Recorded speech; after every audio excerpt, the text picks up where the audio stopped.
Muito bem, vamos então estudar a palavra de Deus. Abra a sua Bíblia em Apocalipse, capítulo 11. Nós vamos ler dos versos 1 a 14.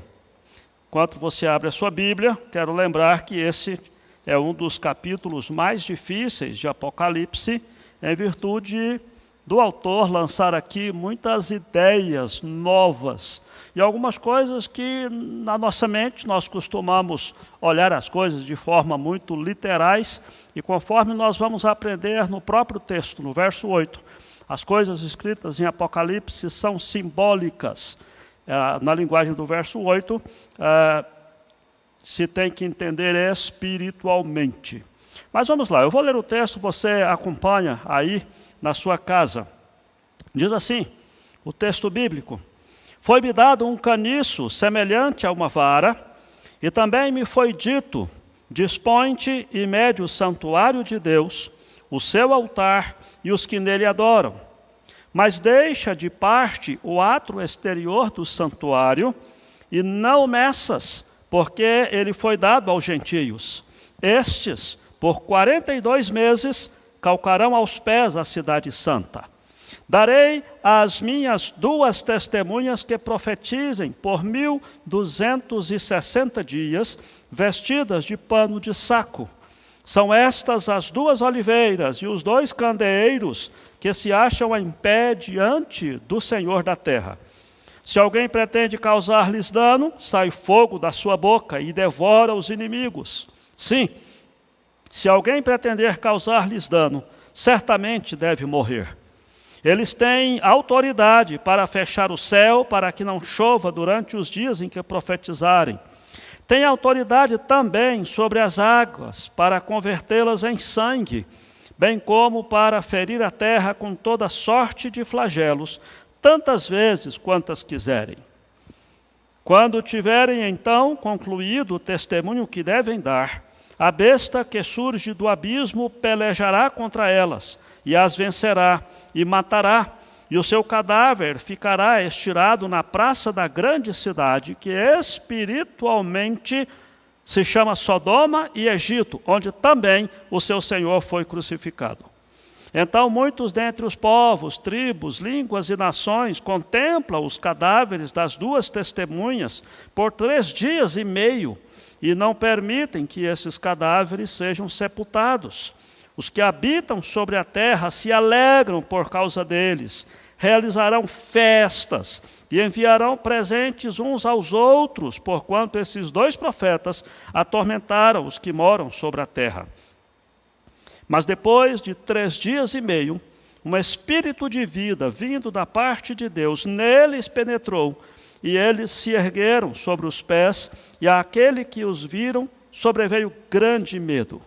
E as 2 testemunhas ouviram grande voz vinda do céu, dizendo-lhes: subi para aqui. E subiram ao céu numa nuvem, e os seus inimigos as contemplaram.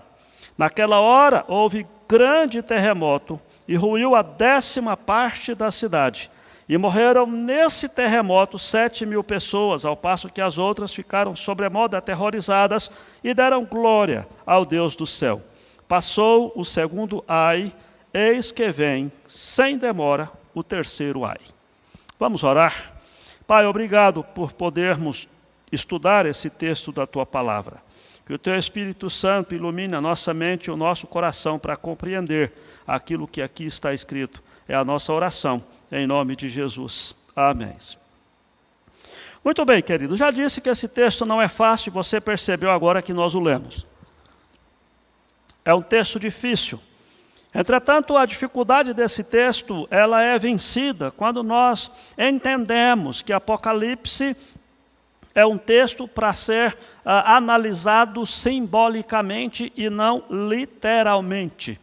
Nós já aprendemos, o resumo do estudo do bloco anterior, que Deus revela os seus mistérios. A revelação dos mistérios de Deus é controlado pela vontade de Deus, é feita no tempo de Deus, é dada pela palavra de Deus e é proclamada pelos servos de Deus. Nós temos aprendido que Apocalipse são 7 sessões paralelas. Não tente entender do capítulo 1 ao 21 como se fosse uma sequência cronológica, não faz sentido.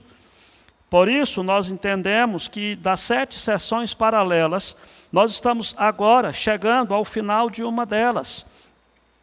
Gostaria até de mostrar para você um slide, um gráfico, onde nós podemos perceber o que está acontecendo aqui.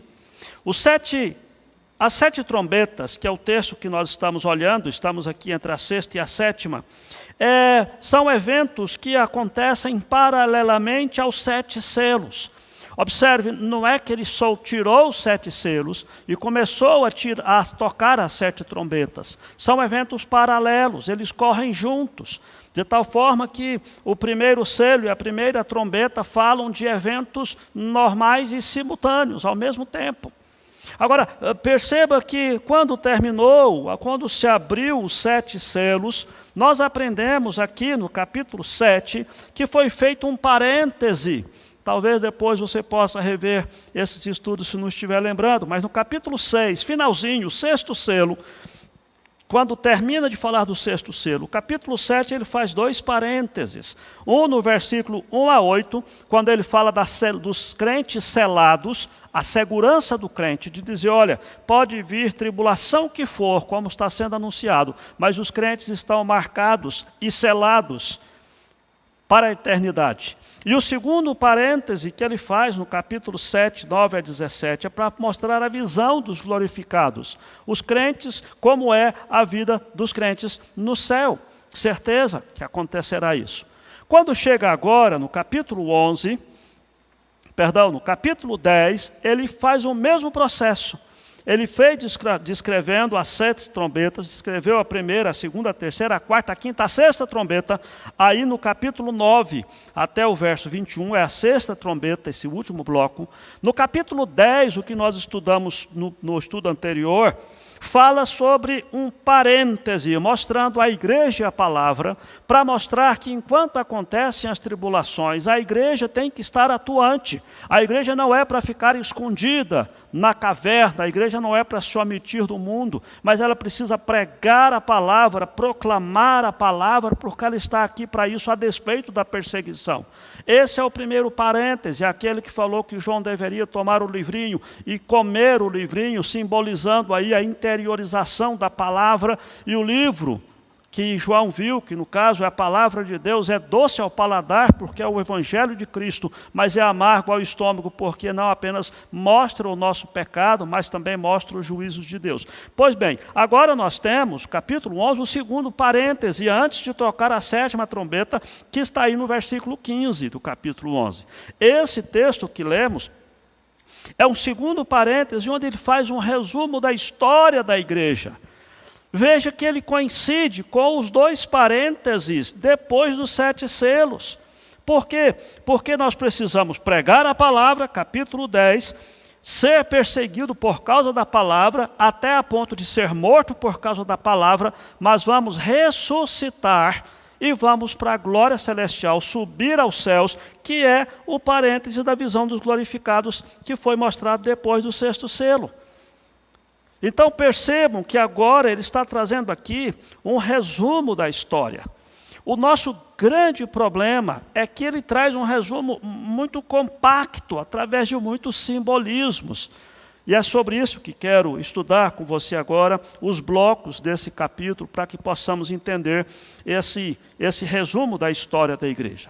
Vamos lá então. Nós começamos esse resumo, o João começa esse resumo, trazendo aqui, amados, uma informação acerca da santidade da igreja. Versículo 1 e 2. Ele diz assim: foi-me dado um caniço semelhante a uma vara, e também me foi dito, dispõe-te e mede o santuário de Deus, o seu altar e aqueles que nele adoram. Vejam, ele está falando para João medir o templo, mas preste atenção, ele não está pensando no templo como um edifício de concreto físico, como nós temos aqui, como existia em Jerusalém. Não, esse texto foi escrito por volta do ano 90 depois de Cristo, e o templo foi destruído no ano 70. Portanto, já havia mais de 20 anos que o templo havia sido destruído.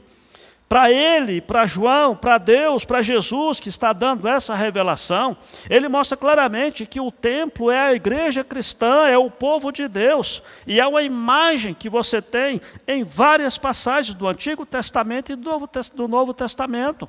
Os cristãos são chamados de pedras vivas, de uma casa espiritual. A igreja é fundada sobre os apóstolos e profetas. Jesus é a pedra angular.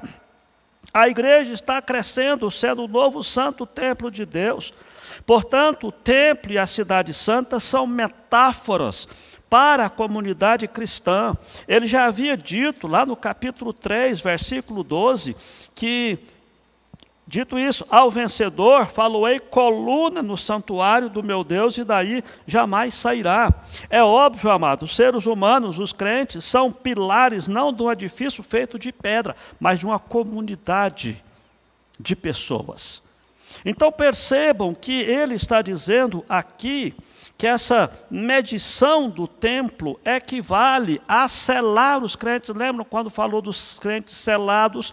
A ideia de medir o templo é isso, é delimitar o limite ou o número dos cristãos que serão protegidos. Observe que ele diz assim: deixa a parte do átrio exterior do santuário, não meças, porque ele foi dado aos gentios. Ou seja, os gentios estão fora da proteção de Deus. Eles estão fora desse cuidado de Deus na hora das tribulações. Tanto é que o texto não mostra nenhum interesse nas dimensões, quantos metros, quantos côvados. Não, ele só diz assim, mede, porque vai limitar quem são os protegidos de Deus. E essa ideia aqui da santidade da igreja, a ideia de ela é santa, ela é separada, ela é identificada e guardadas. Agora entra aqui uma coisa difícil de entender. É o finalzinho do versículo 2. Porque o final do versículo 2 diz que os gentios, por 42 meses, calcarão aos pés a cidade santa. Essa é uma informação nova. Daqui para frente, ele vai falar muito disso. Ele vai falar de 42 meses, nos próximos capítulos que nós vamos estudar. Ele vai falar de 42 meses, ele vai falar de 3 anos e meio, que são 42 meses. Ele vai falar, como diz no versículo 3, 1260 dias, que são 42 meses. Então esse número, ele tem um simbolismo muito significativo. É óbvio que esses 42 meses não são literais, porque senão, se fosse um acontecimento, como alguns teólogos pré-milenistas acreditam, de que Jerusalém será reconstruída e vai ter um reino ali em Jerusalém, e aí depois de certo tempo, se fosse literal, seria fácil prever a data da volta de Jesus. Era só esperar acontecer esse evento, esperar passar os 42 meses, ou os 3 anos e meio, ou os 1260, e Jesus voltaria. Mas ninguém até hoje acertou essa conta dizendo que Jesus voltaria. Já tentaram em outras épocas da história e falharam, porque de fato não é para ser assim. Quando nós olhamos essa ideia dos 42 meses, ou 1260 dias, ou 3 anos e meio, ou na linguagem do Velho Testamento, 1 tempo, 2 tempos e meio tempo, mostra, é um tempo em que o povo de Deus enfrenta perseguição contínua, mas são guardados e protegidos pelo seu Senhor. 42 meses e seus equivalentes, queridos. Mas por que 42 meses, pastor? Porque havia uma ideia na cabeça, na vida, na cultura do judeu acerca dessa data. Porque quando no século II a.C., o imperador Antíoco Epífanes, ele toma Jerusalém e ele profana o templo. Ele oferece sacrifício de porco no templo, um animal proibido ao judeu. É sacrificado, ele blasfema, ele debocha de Deus durante 42 meses. Por isso, toda vez que alguém falou acerca dessas datas, um judeu sabia do que estava se referindo, porque foi uma data marcante.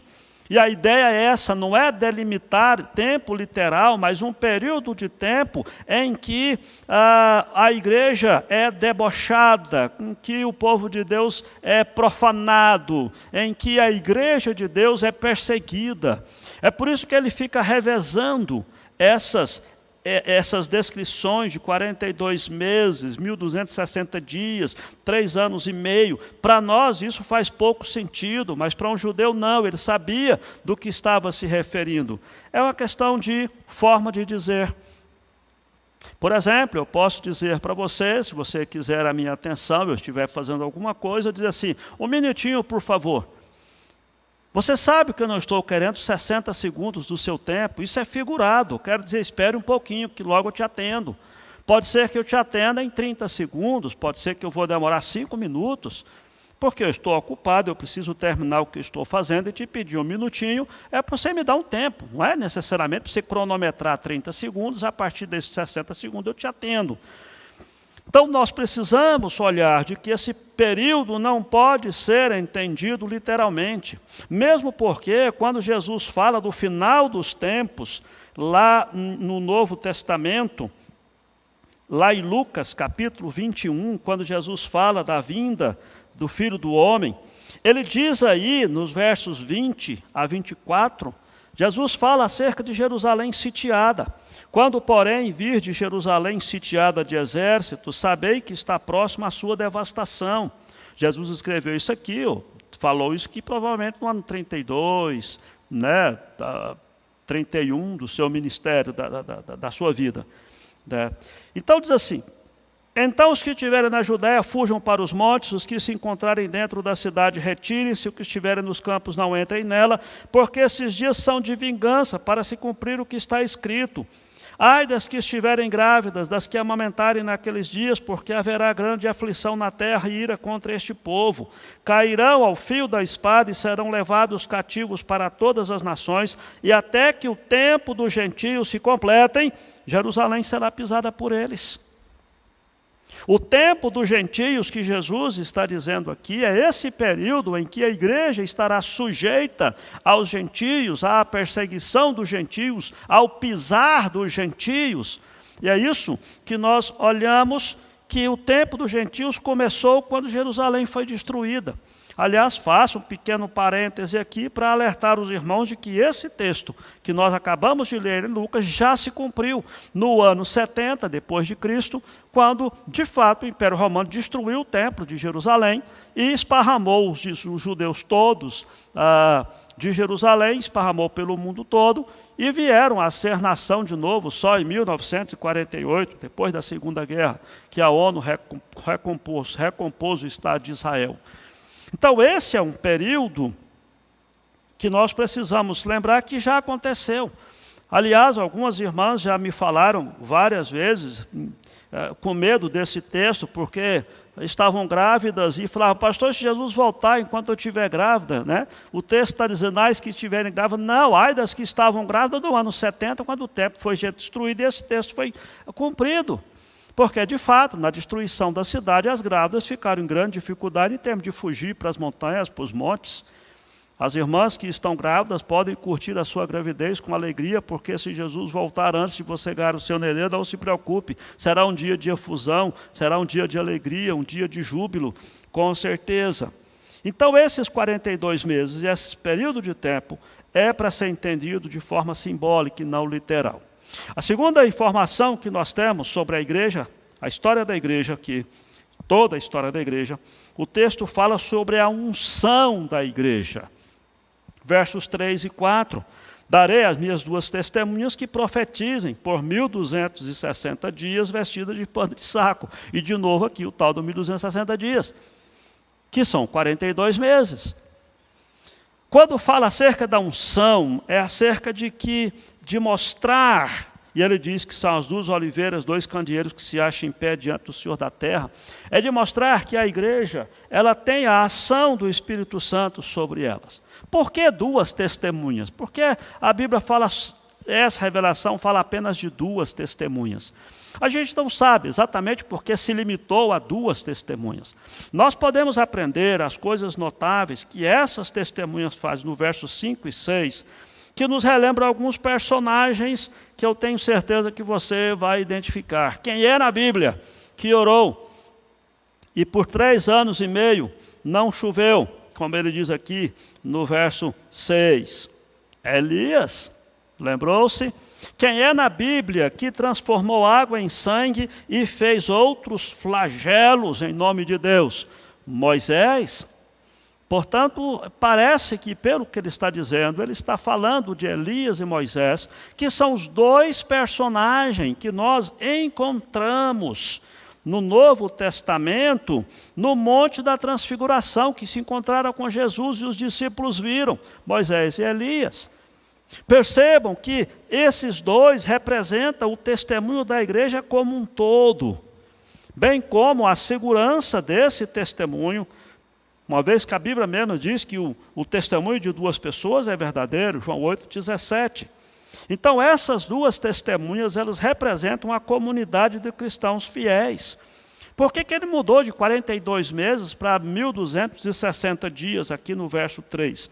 Exatamente, talvez, porque o cerco da cidade, que foi o que ele estava dizendo no verso 2, um cerco era identificado por meses, mas um testemunho é diário. Pode ser essa a explicação, porque que ele muda dessa situação, dessa descrição.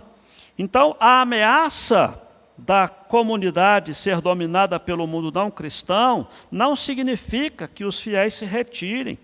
Pelo contrário, João retrata as 2 testemunhas profetizando durante o período que o templo, ou a comunidade da fé, é oprimido, pisoteado e blasfemado.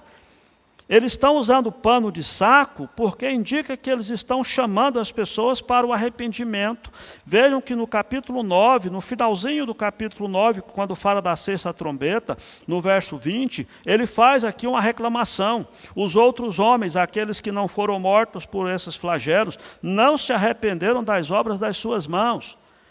Agora está dizendo que as testemunhas estão de pano de saco, é porque eles estão chamando para o arrependimento, mostrando que a oportunidade de arrependimento ainda está disponível, mesmo quando a igreja é perseguida. E essas 2 testemunhas falam da igreja como agência missionária durante toda a época de existência da igreja. A ideia das 2 oliveiras e os 2 candeeiros, do verso 4, que ele está dizendo, são 2 figuras tiradas de Zacarias 4, de 1 a 7, referindo-se a Josué e Zorobabel, e mostrando aí aqueles que anunciam a palavra no poder do Espírito para restaurar a Israel. Lá tem uma belíssima descrição de um candeeiro com 2 oliveiras, e as oliveiras ligadas aos candeeiros a fim de suprir esses candeeiros com o óleo para manter a luz acesa, simbolizando a ação do Espírito Santo na obra de Deus. Assim como os missionários eram enviados de 2 em 2, a igreja cumpre a sua missão no mundo, mesmo diante da perseguição. Ela é ungida por Deus para essa finalidade. A terceira coisa que ele fala aqui sobre a igreja é sobre a autoridade da igreja. A igreja tem autoridade que vem da palavra. Ele diz no verso 5 e 6, se alguém pretende causar-lhes dano, sai fogo da sua boca e devora os seus inimigos. Sim, se alguém pretende causar-lhes dano, certamente deve morrer. Eles têm autoridade para fechar o céu, para que não chova durante os dias que profetizarem. Tem autoridade sobre as águas para convertê-las em sangue. Ou seja, ele fala dessa autoridade da igreja. No verso 5, quando fala de sair fogo da sua boca e devorar os inimigos, era uma coisa que também os irmãos que receberam essa carta originalmente sabiam muito bem, porque ele está se referindo ao episódio de 2 Reis, capítulo 1, verso 10 a 14, quando o profeta Elias derrubou o fogo do céu para consumir os soldados enviados para prendê-lo. A questão é que quando a igreja testemunha corajosa e fielmente a palavra de Deus, tem poder sobre os seus inimigos e o juízo de Deus sobre aqueles que rejeitam. Muitas vezes nós somos tentados a recuar na tarefa de declarar a palavra de Deus. Às vezes ficamos intimidados porque as pessoas não querem interesse ou porque as pessoas pensam de forma diferente, mas nós somos lembrados que não temos que temer o mundo, mas declarar fielmente a palavra de Deus, porque Deus nos protege. Percebam só, Elias orou nos dias idólatras do rei Acabe, e o céu não produziu chuva por 3 anos e meio. Moisés transformou as águas do rio Nilo em sangue, juntamente com as outras pragas. A igreja também está equipada com esse poder desses heróis do Antigo Testamento, através da oração. Lembre-se disso. Obviamente que nós temos épocas e épocas em que o poder de Deus se manifesta de forma mais intensa com o propósito da proclamação e do testemunho da palavra de Deus. Mas Tiago, capítulo 5, mostra isso. Muito pode, por sua eficácia, a súplica do justo. Ele diz que Elias era homem semelhantes a nós, sujeito aos mesmos sentimentos, tristeza, depressão, desânimo. Mas ainda assim, mediante a oração dele, o céu se fechou, os céus se fecharam. Esse é o poder da igreja, de orar. E tomada como um todo, essa visão de Apocalipse 11 mostra o poder da igreja testemunhando através da palavra, dos sacramentos, da oração e pelo poder do Espírito Santo. Por esses meios comuns de graça, nós estamos habilitados a declarar a palavra de Deus e a prevalecer sobre o mal e mostrar aos pecadores o julgamento. Quando o mundo rejeita a mensagem da igreja, ele se expõe ao juízo de Deus. É por isso que às vezes nós estranhamos esse verso 5, quando ele diz que se alguém pretender causar-lhes dano, certamente deve morrer. Sim, morrer mesmo. Nós sabemos que quem crê no Filho de Deus não enfrenta o julgamento, o que não crê já está condenado, lá em João capítulo 3. É preciso entender isso. Aqueles que rejeitam a palavra de Deus estão tendo sobre si uma pena de morte. Nós sabemos que só através do sacrifício de Jesus a salvação, se alguém rejeita isso, deve morrer. Claro que sim, porque não há vida fora de Jesus. Fora de Jesus só há morte. É por isso que o texto, por mais que possa parecer agressivo para nós, ele reflete uma realidade mais agressiva ainda. Todos os seus amigos, todos os seus parentes, todas as pessoas que rejeitam a mensagem do Evangelho, estão com a condenação de pena de morte sobre si, queridos. Essa é a razão pela qual nós precisamos proclamar a palavra de Deus. A quarta característica da história da igreja que ele traz aqui é a perseguição da igreja, nos versos 7 a 9. Quando tiverem concluído o testemunho que devem dar, a besta que surge do abismo pelejará contra elas, e as vencerá, e as matará. Aí a gente pensando, puxa vida, como assim? A besta que está descrita aqui, queridos, não entenda besta como sendo um negócio, um monstro, esquisito. Besta é fera.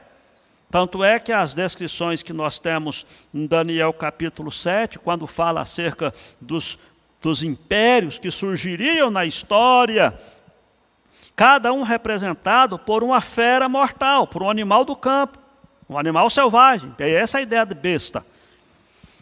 Os animais demonstrados lá em Daniel capítulo 7 eram um leão, a aparência de um leão, a aparência de um urso, a aparência de um leopardo. A quarta besta, que agora estaria se referindo agora ao maior império, então, desses 4, que era o Império Romano, era aterrorizante, com dentes de ferro e 10 chifres. Não vamos estudar esses detalhes, porque lá na frente nós vamos voltar a falar sobre isso e entender o que significam essas questões. Essa besta de Apocalipse, então, aqui, se refere a um governante imperial perseguidor, correspondente, aqui no tempo de João, à ameaça representada pelo imperador romano. O fato de que essa besta, que essa fera selvagem, sobe do poço sem fundo, indica que ele exerce um poder demoníaco a serviço do diabo, e não apenas um poder político. Lembrem-se disso. Quando você vê as manifestações culturais, as manifestações políticas do povo querendo ir contra a palavra de Deus, destruir a família, deturpar a sexualidade das nossas crianças, inverter os valores e a moral. Não pense que isso é só uma questão da cultura, porque, Não, queridos. Essa ação que é feita através das universidades, através da escola, na nossa cultura, é uma armação do inferno contra o plano de Deus. Não se iludam dizendo ou pensando de que essas questões são questões secundárias, porque a política é assim mesmo, o povo de hoje é assim mesmo. Não! Essa besta que surge do fundo do poço do abismo vem para deturpar as coisas de Deus e perseguir a igreja.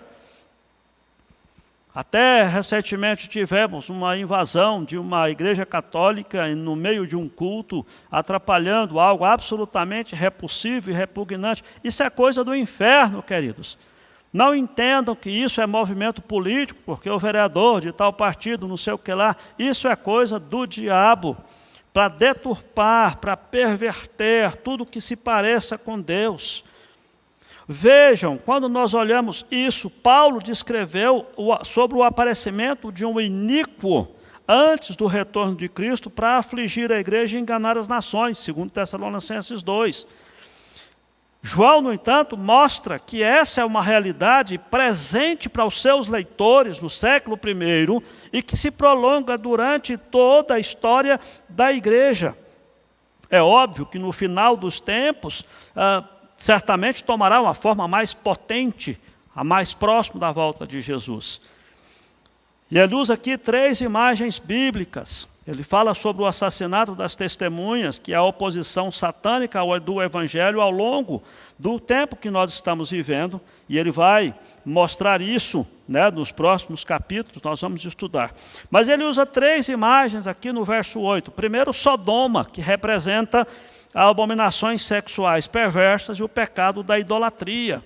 Segundo, o Egito, que é onde o povo de Deus foi mantido em cativeiro e a mensagem de Deus foi duramente desprezada. E terceiro, Jerusalém, o lugar onde foi crucificado Jesus, obviamente fora da cidade, representando a rejeição do Messias de Deus e o seu Evangelho. O próprio versículo 8 diz que isso é espiritualmente. É lógico, Jesus não foi crucificado em Sodoma nem no Egito. Ele está mostrando, e nem Elias ou Moisés foi morto em Sodoma, ou no Egito, ou em Jerusalém, mesmo porque Elias nem foi morto.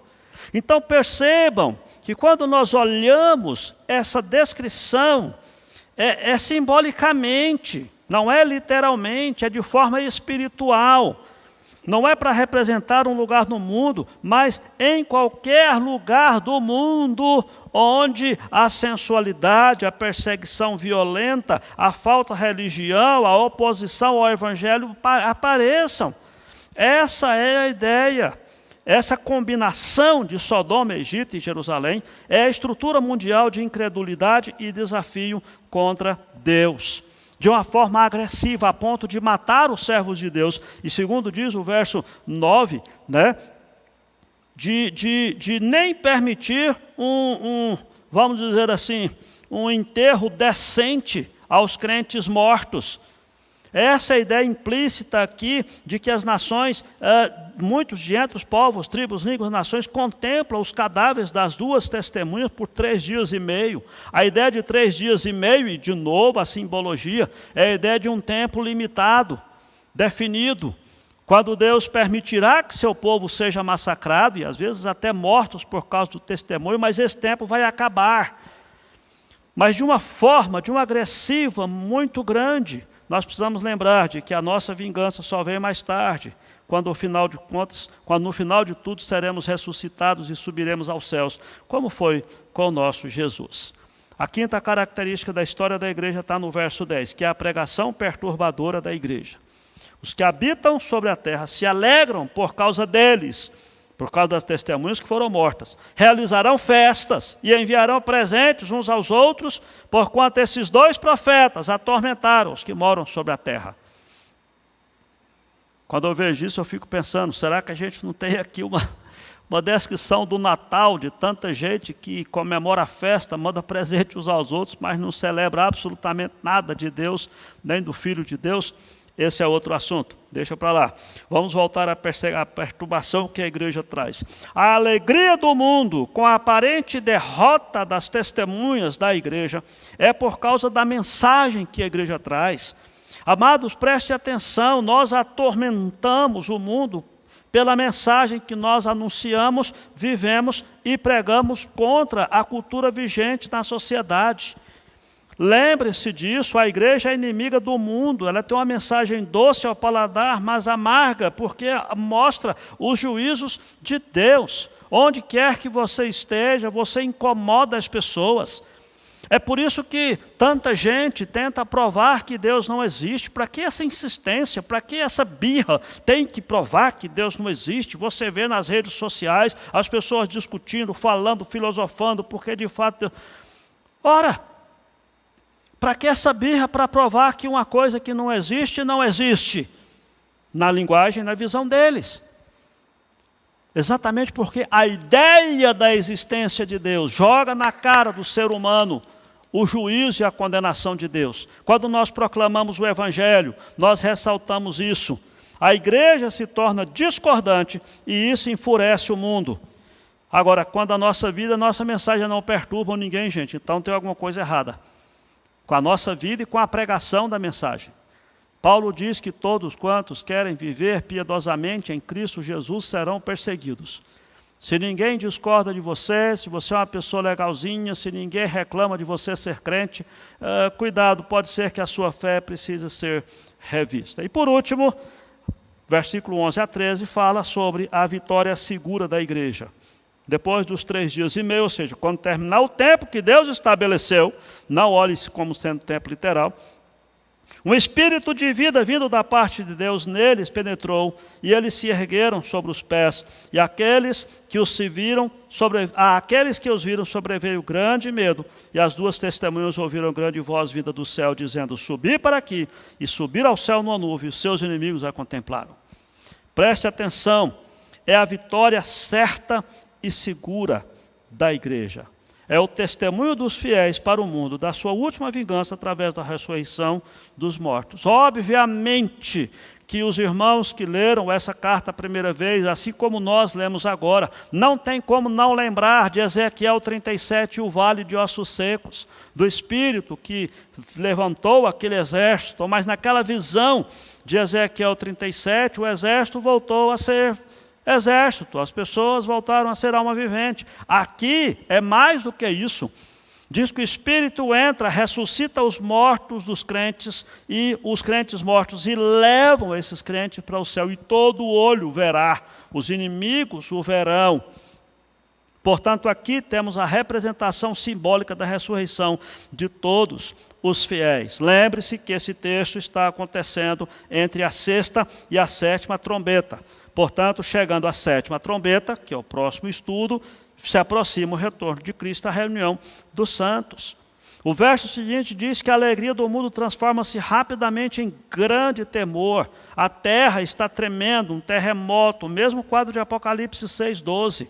Um terremoto que precede o juízo final. Os ímpios são cobertos de terror e dão glória a Deus, não porque se converteram, eles continuam renitentes, continuam duros, mas porque, apesar da sua impenitência, eles reconhecem que Deus é soberano sobre todas as coisas.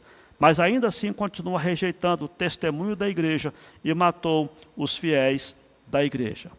A besta, na visão de João, acreditava que tinha derrotado a testemunha porque a matou as 2 testemunhas. Os líderes judeus pensavam que o mesmo quando crucificaram a Jesus. Pronto, foi crucificado, morreu. Saulo de Tarso também achou que tinha ficado livre de um grande problema e venceu sobre a igreja quando houve o apedrejamento do primeiro mártir, Estevão.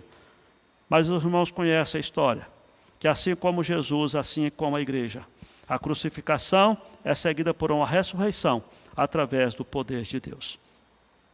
Quais as lições que nós podemos tirar desse texto, queridos? O verso 4 diz que passou, 14, diz que passou o 2º ai, e aí vem o 3º. O 3º ai será o julgamento final, quando a 7ª trombeta for soprada e Cristo voltar para acabar com esta era.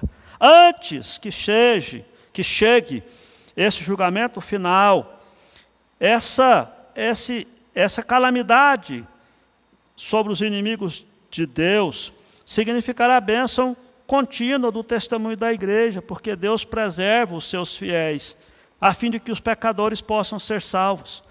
Por isso quero deixar duas aplicações. A primeira é aqueles que ainda não estão andando com Jesus, ainda não entregaram suas vidas nas mãos de Deus. A preservação do Evangelho, a própria perseguição dos cristãos, vem para que você tenha a oportunidade de salvação. É um apelo ao seu arrependimento, para que você volte atrás, repense a sua vida, volte-se para Deus. As testemunhas que representam aqui a pregação do Evangelho estão de pano de saco, mostrando isso, tempo de arrependimento, tempo de voltar para Deus. E a segunda aplicação é daqueles que já são crentes. Nós estamos vivendo numa era hostil a Cristo e a seus seguidores. Nós temos que ter muito zelo a fim de nos aproximarmos de Deus, confiando no sangue de Cristo, e não nos acomodarmos a esse mundo, não nos conformarmos a esse mundo, como Paulo diz em Romanos capítulo 11. É preciso que a gente tenha essa postura de viver o Evangelho de forma intensa, mesmo que isso gere perseguição, mesmo que você perca o emprego, os seus amigos, seja criticado na sua família, seja debochado por aqueles que você conhece, mas continue firme, vivendo o Evangelho de Deus, porque é para isso que nós estamos aqui. Não pense que você ficará livre das perseguições e deboches e críticas. Talvez pode ser que até a sua vida seja ceifada por causa disso. Mas esse é o caminho dos cristãos, que é o mesmo caminho de Cristo. A proteção de Deus é garantida, mas a vingança final de Deus vem com a nossa ressurreição. E um aviso especial aos crentes nominais, que estão se identificando como cristãos, mas estão vivendo no pátio dos gentios, usando a ilustração aqui dos versículos 1 e 2. Saia do pátio dos gentios, venha para o santuário de Deus.